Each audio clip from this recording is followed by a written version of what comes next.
Bom dia, meus irmãos, a paz do Senhor. Que bom que você está aqui. Que bom que a gente está junto mais um dia, mais uma semana vencida debaixo da graça e da misericórdia do Senhor.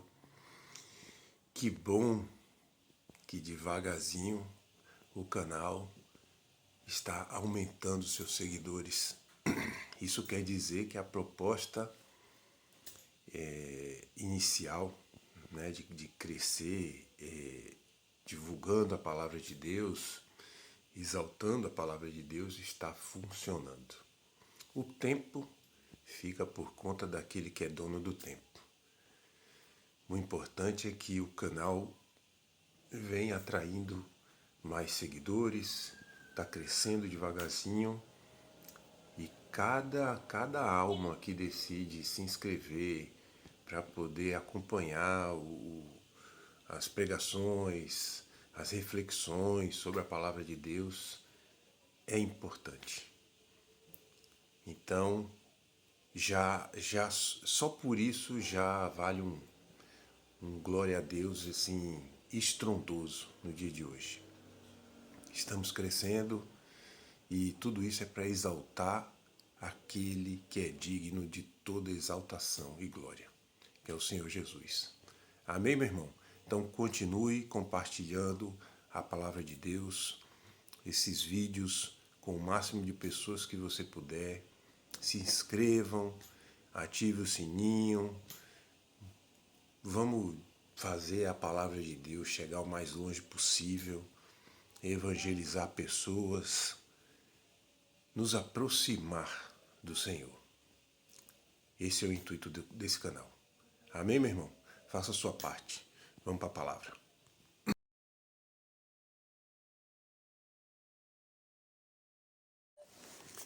Meus irmãos, a palavra de hoje está em Marcos capítulo 11, do versículo 12 ao 14, e diz assim: E no dia seguinte, quando saíram de Betânia, teve fome.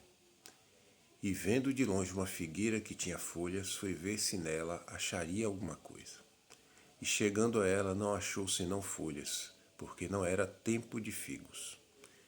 E Jesus falando disse à figueira: Nunca mais coma alguém fruto de ti.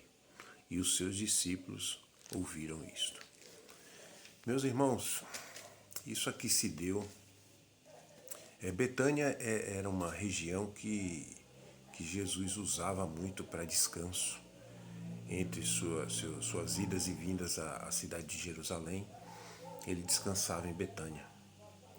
E essa passagem aqui mostra, inicialmente, de que Jesus, apesar de estar ministrando divinamente, ele viveu a humanidade. Ele realmente se esvaziou da divindade e viveu como ser humano. Então ele tinha cansaço, ele sentia fome, e essa é uma das passagens que mostra isso. Ele sentiu fome e vendo uma figueira com folhas, porque essa explicação é minuciosa em falar que a figueira tem folhas, porque a figueira, mesmo não sendo a época de figos, se ela tem folhas, junto às folhas nascem pequenos brotos de figos precoces. Então, foi isso que Jesus imaginou quando viu folhas. Vai ter alguma coisa para comer. Mas, ao se aproximar, constatou que a árvore só tinha folhas. Não havia figos precoces para comer. E então, Jesus amaldiçoa a árvore. E no segmento aí, se eu não me engano, no versículo 20, diz que no dia seguinte os discípulos veem a figueira seca até as raízes. Mas o que isso quer dizer de benéfico para a gente, né? de profético? Jesus usava muito parábolas para explicar para um povo que o entendimento era fraco. Então ele através de parábolas, ele explicava melhor para o conhecimento das pessoas, do povo, o que ele queria dizer com aquilo. E essa passagem é muito importante porque fala da hipocrisia da época, de pessoas que pareciam algo e eram outra coisa, dos fariseus que faziam os sacrifícios, que iam ao culto, né, pregavam a palavra, mas por dentro eram vazios. E é isso que essa passagem quer ilustrar. A figueira pareceu uma coisa e era outra. As folhas mostravam que havia uma esperança de frutos, mas ao se constatar de perto, a figueira foi uma propaganda enganosa. E isso ilustra a hipocrisia do povo de Israel, que queriam conhecer a palavra, eram ávidos por Deus, né, e por suas promessas, mas superficiais, não se aprofundavam. Veja que o mesmo povo que saudou Jesus entrando em Jerusalém, uma semana depois estava todo mundo pedindo a crucificação dele. Então, isso aqui ilustra o seguinte: o dia do julgamento vai vir. Isso não é uma ameaça, isso é uma promessa. Todos nós vamos passar. E aqui, meu irmão, está ilustrando o que você tem feito, o que você tem sido, o que você tem ilustrado, o quanto você tem obedecido ao Senhor, o quanto você tomou para si o propósito de Deus para a sua vida. O que você tem feito a respeito? Você realmente está com caráter, com boas obras, com compromisso, está passando a imagem correta, passando esperança para as pessoas com a sua vida, vivendo o propósito de Deus? Ou você está simplesmente fazendo como os fariseus e enganando a todos, inclusive a si mesmo, vivendo uma vida superficial na fé? É essa reflexão que nos traz essa palavra.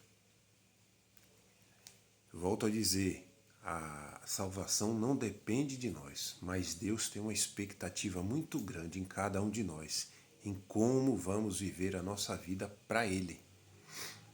Irmãos, Ele já deu a vida dele por nós. Em agradecimento, a gente tem que fazer morrer a nossa vontade, né? Essa ideia errada de vivermos para o nosso bel prazer e vivermos para Cristo. É essa a expectativa que Deus tem em nós. Expectativa só não, esperança, porque Ele acredita na gente. Muito mais do que qualquer um de nós acredita em si mesmo. Então, meu irmão, te convido a essa reflexão. O que você tem feito? Será que você é aquele fariseu que na esquina do templo faz caras e bocas porque está fazendo jejum e simplesmente passando uma imagem, né, sofrida porque está fazendo aquilo, mas no final é tudo mentira, tudo enganação? É só para parecer para os demais que está fazendo, mas no fundo você não está fazendo nada? Será que você é vazio, como a maioria dos fariseus? É chocante, é impactante, mas é um pensamento, uma reflexão real que nós precisamos fazer. Como estamos vivendo nossa vida? Será que a gente tem honrado a Deus com o nosso viver? Ou será que a gente estamos fazendo exatamente como a maioria inclusive que a gente gosta de criticar, né, mas não é capaz de olhar para si mesmo? Que é fato. Eu digo porque já aconteceu comigo. Quando a gente critica alguém por qualquer coisa que seja, não demora muito, você está passando pela mesma situação. Você se pega fazendo a mesma coisa. E aí é vergonhoso que o Espírito Santo vem para confrontar, para justamente nos convencer de que nós não podemos julgar ninguém, não podemos apontar ninguém, porque a gente é detentor da mesma limitação que acaba nos levando ao pecado. Então o que a gente tem, a única pessoa que a gente precisa apontar é nós mesmos. E refletir muito sobre isso. Antes de apontar seu próximo, olhe para você mesmo. O que você tem feito para honrar a Deus? Será que você realmente tem feito isso ou não? Você coloca as suas vontades de lado para servir o próximo? Você coloca os seus compromissos inadiáveis de lado para poder beneficiar alguém que está precisando de uma ajuda, de uma atenção, do seu tempo? Você realmente tem vivido a palavra de Deus? É isso que essa reflexão nos chama, meu irmão. Pense nisso nesse domingo. Reflitam nessa palavra. E se você ainda não está fazendo da maneira correta, é hora de começar a pensar nisso. Não por medo de Deus, mas por realmente gratidão a Ele, por amor a Ele. Entenda, meu irmão. Volto a dizer, viver nossa vontade é um bônus, mas ela vem depois da vontade de Deus. A vontade de Deus é que prevalece. Então é nessa caminhada, nessa jornada, é esse compromisso que a gente precisa assumir. Viver a vontade do Senhor.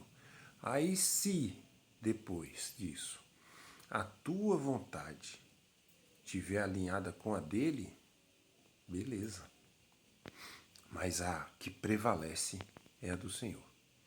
Nós estamos aqui com um propósito infinitamente maior do que qualquer vontade que a gente sinta, que é viver a vontade de Deus. Amém, meu irmão? Até a próxima.